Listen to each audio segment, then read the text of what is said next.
Hello mga kaminang! Ang isi-share ko sa inyong recipe ay galing sa aking mother-in-law. Ito yung sarili niyang recipe na itinuro niya sa akin at gusto rin niyang ibahagi sa inyo. Kaya kung gusto niyo matutunan nito, samahan niyo na ako sa aking kitchen at magluto na tayo. Welcome to Mina's Kitchen!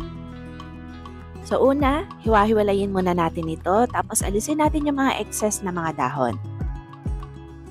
Yung hiwang gagawin natin dito maliliit lang para mas madali siyang maluto at maging crunchy yung kalabasan ng lulutuin natin. Alam nyo ba, napakasimple at napakadaling lutuin ito. Kaya sigurado ako magugustuhan nyo to.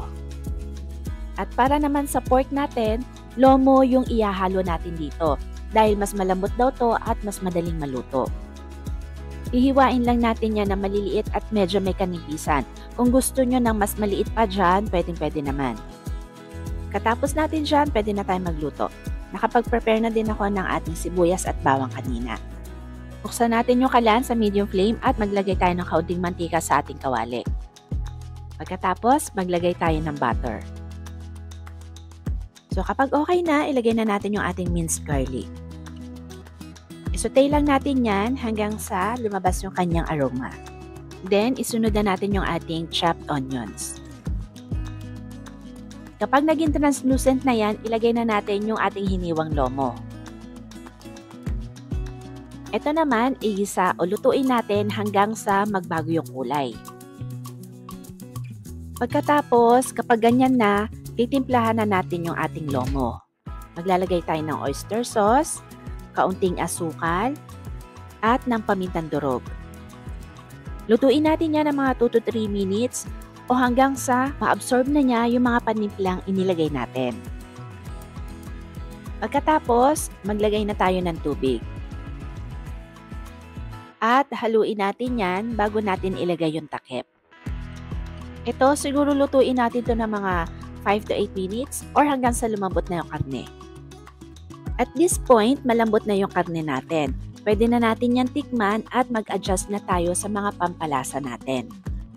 So dito, nagdagdag ako ng oyster sauce, konting asin, pamintang durog at kaunti pang asukal. Pagkatapos, haluin nyo yan ng maigi. Kapag okay na sa inyo yung lasa, maglalagay na tayo ngayon ng ating slurry. So dito, kaunti lang muna yung ilalagay natin kasi papalaputin lang natin ng bahagya yung ating sauce. At saka natin ilalagay yung ating broccoli. Ihalo nyo lang yan ng kaunti. Pagkatapos, ilagay na natin yung takip.